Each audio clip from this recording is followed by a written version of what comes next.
रहमानिर्रहीम। अस्सलाम वालेकुम dear student, आज जो हमारा टॉपिक है वो है फार्मूला यूनिट।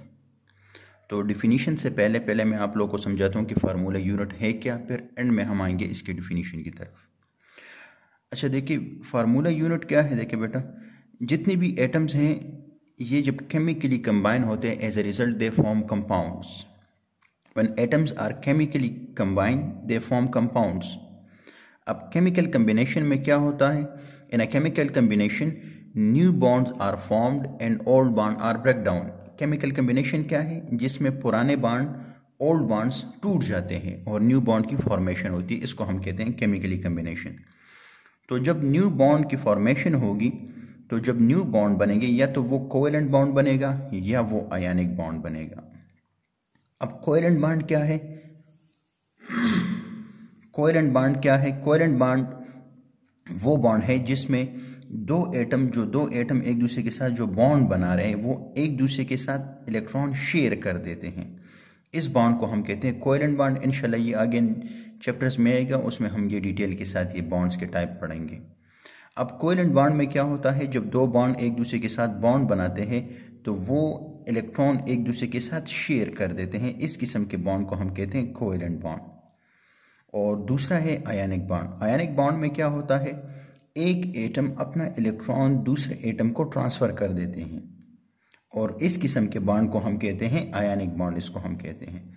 तो जो एटम इलेक्ट्रॉन ट्रांसफ़र करते हैं उस पर पॉजिटिव, जो ले लेता है उस पर नेगेटिव चार्ज आता है और फिर इनके दरमियान एक अट्रैक्टिव फोर्स डिवेलप हो जाता है और as a result ionic compound बन जाता है।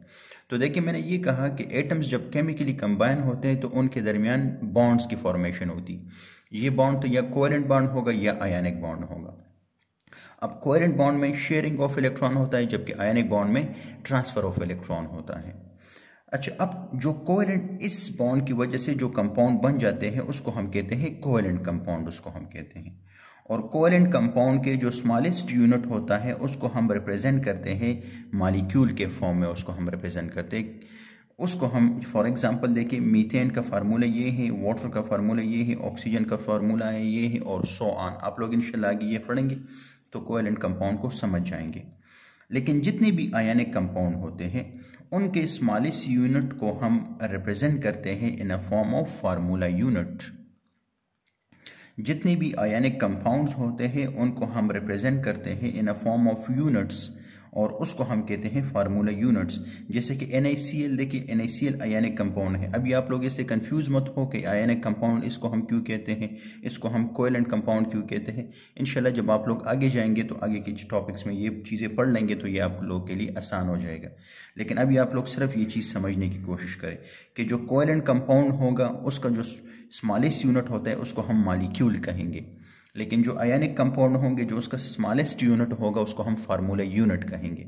और ये इन आयनिक कंपाउंड, ये आयनिक कंपाउंड है तो ये इसका मॉलिक्यूल नहीं है बल्कि ये आयनिक कंपाउंड का एक स्मॉलेस्ट यूनिट है। किस तरह? अभी देखिए, अब NaCl है, Na और Cl ने जब एक दूसरे के साथ बॉन्ड बनाया, आयनिक बॉन्ड, तो एज ए रिजल्ट इस तरह का एक क्यूब लाइक स्ट्रक्चर बन जाता है और ये एक ह्यूज स्ट्रक्चर बना लेते हैं ऐसे।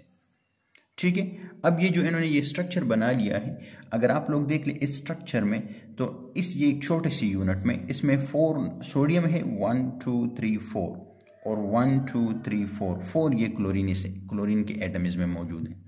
तो इनके दरमियान जो स्मॉलेस्ट रेशो है वो है 1:1।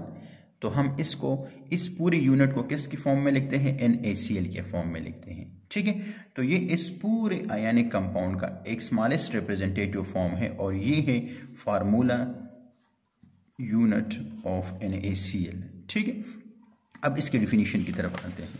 तो डिफिनीशन में मैंने आप लोगों को ये समझाया कि what is formula unit? The lowest whole number ratio, the lowest whole number ratio. अब देखिए, the lowest whole number ratio में का मतलब क्या है? देखिए, डिफिनीशन के साथ साथ आप लोगों को मैं ये समझाता हूँ।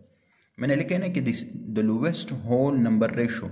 अब देखिए, ये एक पूरा यूनिट है, इस पूरे यूनिट का सबसे जो कम रेशो पॉसिबल हो, the lowest whole number ratio of ions represent in ionic compound is known as formula unit.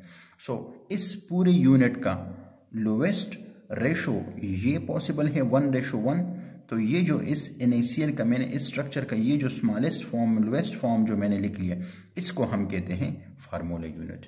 ठीक है, अब ये तो हो गया फार्मूला यूनिट। अब फार्मूला यूनिट को हम कैसे मालूम करते हैं और ग्राम फार्मूला यूनिट क्या है? तो देखिए फार्मूला यूनिट, अब ये नेक्स्ट टॉपिक है ग्राम फार्मूला यूनिट। तो देखिए फार्मूला यूनिट मास क्या है कि उस फार्मूले में उस यूनिट में जितने एटम्स होंगे उनके मास को जब हम ऐड करेंगे, एटॉमिक मासेस को जब हम ऐड करेंगे, तो इसको हम कहते हैं फार्मूला यूनिट मास, इसको हम कहते हैं। This is the formula unit mass of NaCl। अब ग्राम फार्मूला यूनिट मास क्या है? जब आप लोग फार्मूला यूनिट मास को ग्राम में प्रेजेंट करेंगे तो इसको हम कहेंगे gram formula unit mass. For example NaCl है, इसका फार्मूला यूनिट मास है 58.5 AMU, जो यहाँ पर मैंने कैलकुलेट करके बता दिया। अब इस AMU की जगह मैंने लगा दिया gram. Now this is known as gram formula unit mass. ठीक है, और ग्राम फार्मूला यूनिट मास को आप लोग जितने भी आयोनिक कंपाउंड होंगे तो उसके लिए हम लिखेंगे ग्राम फार्मूला यूनिट मास। ठीक है, और ग्राम फार्मूला यूनिट मास को हम कहते हैं मोल भी कहते हैं। This is the 1 mole of NaCl। ठीक है डियर स्टूडेंट्स, अभी तक इतना ही। इंशाल्लाह मिलते हैं नेक्स्ट वीडियो में, और दुआओं में याद रखें। खुश रहें। अल्लाह हाफिज़।